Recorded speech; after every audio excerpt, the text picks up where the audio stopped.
कक्षा 10 के सभी छात्रों का मेरे चैनल में हार्दिक स्वागत है। आज मैं उपस्थित हूँ आपकी हिंदी काव्य खंड से रसखान के सवैया लेकर। तो आइए प्रारंभ करें। मानस हो तो वह रसखान, बसों ब्रज गोकुल गाँव के ग्वारन। जो पस हो तो कहाँ बस मेरो, चरौ नित नंद की धेनु मझारन।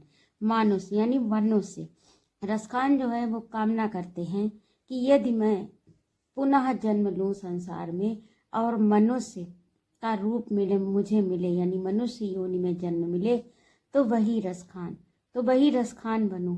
बसों ब्रज गोकुल गांव के ग्वारन, और मैं उन्हीं, कहाँ पर जन्म हो मेरा, ब्रज भूमि में, और मैं उन्हीं कृष्ण के जो ग्वाल वाल हैं उसी गोकुल गांव में मेरा जन्म हो, और गोकुल गांव के ग्वारन जो ग्वाल वाल हैं गोकुल गांव में, ब्रज गोकुल गांव में मेरा जन्म हो, और जो वहाँ के ग्वाल वाल हैं उनके बीच में मैं रहूं। मानस हो तो वह रसखान, बसों ब्रज गोकुल गांव के ग्वारन।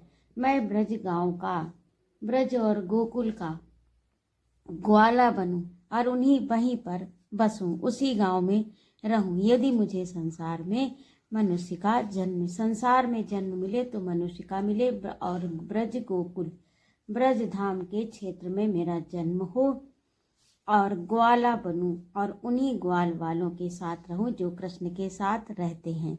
जो पशु हो तो कहाँ बस मेरो, और यदि पशु योनि मिले तो भी मेरा कोई वश नहीं है। किसी भी योनि को मैं प्राप्त हो सकता हूँ, इसमें मेरा कोई भी वश नहीं।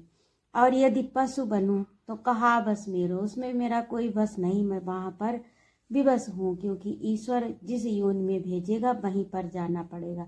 लेकिन फिर भी यदि पशु बनाए तो चरौ नित नंद की धेनु मझारन, तो मैं नित रोज ही नंद की धेनु यानी गायों के बीच में चरूं, यानी नंद की धेनु, और धेनु का अर्थ होता है गाय, नंद की गाय के मध्य में चरूं या उनके बीच में रहूं, क्योंकि नंद की गाय को भगवान कृष्ण चराते हैं।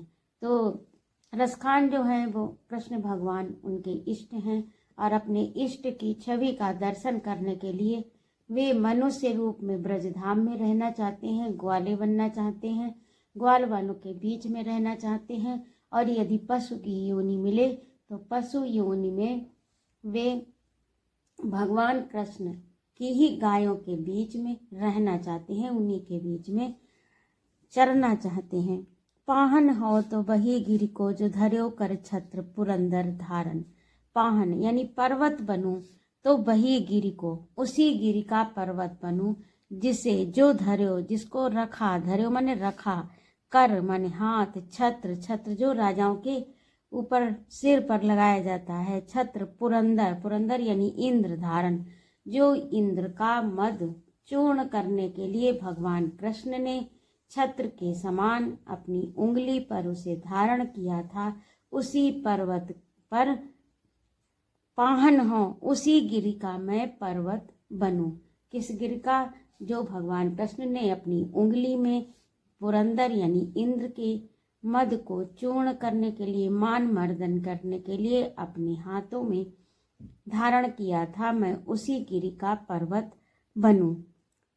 जो खग हो तो बसेरो करो, मिली कालिंदी कूल कदम्ब की डारन। कालिंदी यानी यमुना, उसके किनारे कदम्ब की डाल पर।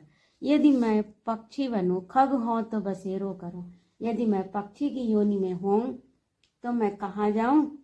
यमुना के किनारे कदम्ब की डाल पर मेरा बसेरा हो। मिल कालिंदी कूल, कूल किनारा, कालिंदी यमुना, और कदम्ब एक वृक्ष का नाम, की डारन उसकी डाल पर मेरा बसेरा हो। तो इस प्रकार से आपका ये एक हो गया है। अब इसमें अलंकार देखिए, यहाँ पर कूल कदम, कालिंदी कूल कदम अनुप्रास अलंकार है। और आगे देखिए, आज गई होती भोर ही हो, रसखान रही वही नंद के भौने। आज गई थी, एक सखी जो है वो अपनी दूसरी सखी को बता रही है, और यशोदा के भाग्य का वर्णन करती हुई कहती है कि आज गई होती, होती माने हती, गई थी माने यहाँ पर थी से अर्थ हो, आज गई थी भोर ही हो, भोर होते ही मैं आज गई थी रसखान। रसखान जो है रसखान के भी यहाँ पर दो अर्थ है, तो यहाँ पर श्लेष अलंकार है। एक तो रसखान खुद कवि का नाम है, तो वो अपना नाम बीच में देते हैं, और एक रसखान भगवान कृष्ण जो रस की खान है। तो कह रहे कि रस खान रही, उस रस खान को देखकर मैं प्रेम से मतवाली हो गई। रई माने मतवाली हो गई प्रेम से। वही नंद के भवने यानी नंद के घर आज मैं प्रातः काल ही गई थी। और रसखान कहते हैं कि मैं वहाँ पर उनकी प्रेम माधुरी देखकर जो थी मन मुग्ध हो गई। बाको जियो जुग लाख करोड़ सॉरी कह रहे हैं कि वो लाख करोड़ वर्ष तक जीवित रहे। कौन? यानी जो नंद का लाल है। जसोमत को सुख जात कहो नहीं, यशोदा जी का सुख कहा नहीं जा सकता है। आशीर्वाद देती हैं कि वह लाख करोड़ वर्ष तक जीवित रहे। बाको जियो जुग लाख करोड़ युग तक वह जीवित रहे, यानी आशीर्वाद देती हैं लंबी उम्र का। जसोमत को सुख जात कहो नहीं, सुख जसोदा मैया का सुख जो है वो कहा जाता नहीं है। तेल लगाई के अंजन, यानी वह क्या करती हैं, अपने लाला के तेल लगाती है, यानी मालिश करती है। लगाई के अंजन, आंखों में अंजन अर्थात अंजन लगाती हैं, यानी काजल लगाती हैं। भौवें बनाए डिठौने, यानी भौवें डिठौने होता है नजरौटा, यानी नजर जिससे ना लगे। आपने देखा होगा कि छोटे बच्चों के माताएं जो है काजल के साथ में काला टीका लगा देती हैं मस्तक पर, जिससे कि उनको नजर ना लगे, तो उसे डिठौना बोलते हैं, यानी नजरौटा। कहीं डिठौना कहीं नजरौटा बोला जाता है। डिठौना तेल लगाई के, यानी तेल की मालिश करके अंजन लगाकर भौवें बनाए डिठौने, और भौवें यानी उनके मस्तक पर डिठौना नजरौटा लगाती हैं। डारी हमें लिनहार निहारत, और उनके गले में विभिन्न प्रकार के बने हुए हार डालती हैं, यानी उन्हें आभूषण पहनाती हैं। और फिर उनको मन मुग्ध होकर देखती हैं। बारत ज्यों पुचकारत छोने, और फिर बारती हैं, यानी निछावर होती हैं उन पे, और बार बार उन्हें दुलारती हैं, पुचकारती हैं। तो अब 2 हो गए। अगला देखिए, इसमें 6 और 1 आपका कवित्व दिया है, 7 है, तो इसको मैं आज 4 तक पढ़ा दूंगी। 3 जो है वो अगले अंक में। 2 आपके हो गए। अब तीसरा देखिए। अब अगला देखिए, धूरी भरे अति शोभित श्याम जो तैसी बनी सिर सुंदर चोटी, यानी धूल में भरे हुए श्याम जी हैं और बहुत सुंदर लग रहे हैं। तैसी बनी सिर सुंदर चोटी, और सिर पर उनकी बहुत सुंदर सी चोटी बनी है वालों की।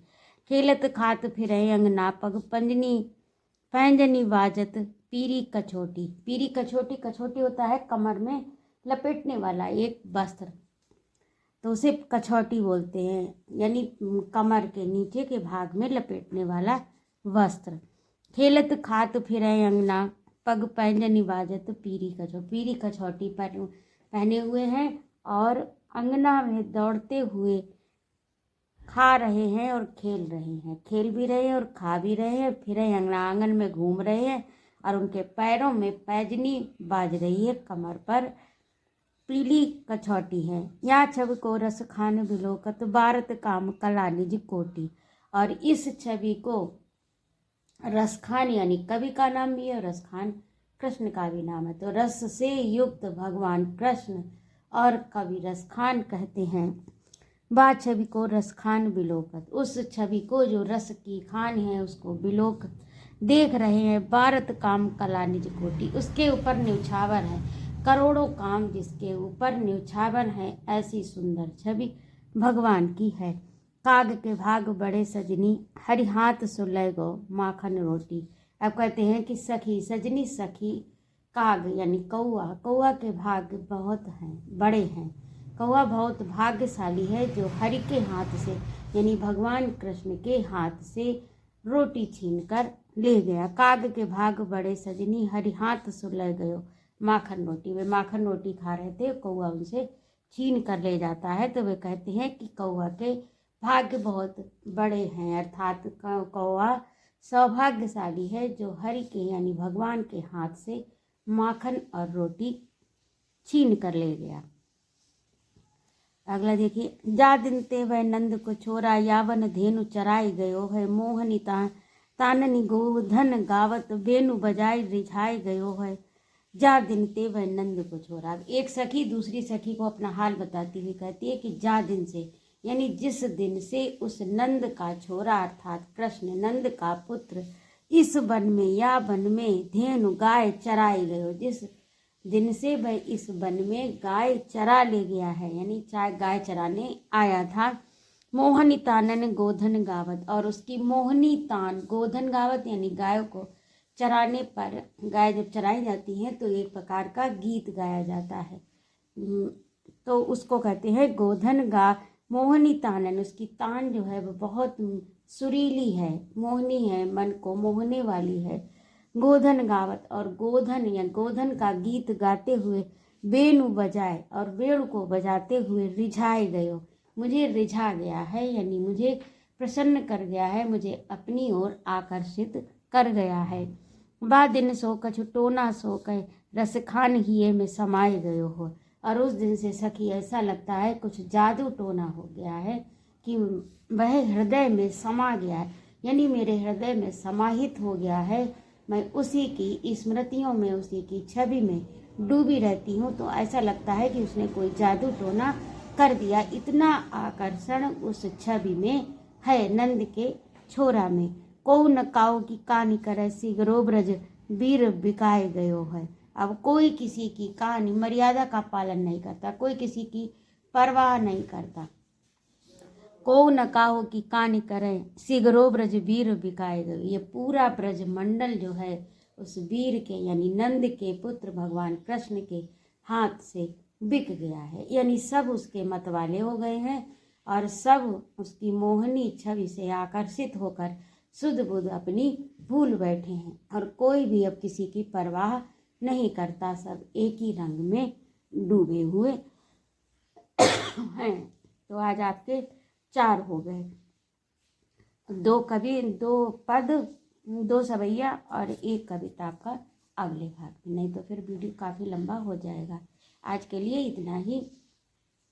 यदि आपको मेरी प्रस्तुति अच्छी लगी हो तो कृपया मेरे चैनल को सब्सक्राइब अवश्य करें, लाइक और कमेंट करें तथा अपने मित्रों में शेयर भी करें और अपने सुझाव मेरे कमेंट बॉक्स में अवश्य लिखें कि आप क्या पढ़ना चाहते हैं आगे इस किताब पुस्तक के बाद में मैं आपको क्या पढ़ाऊं।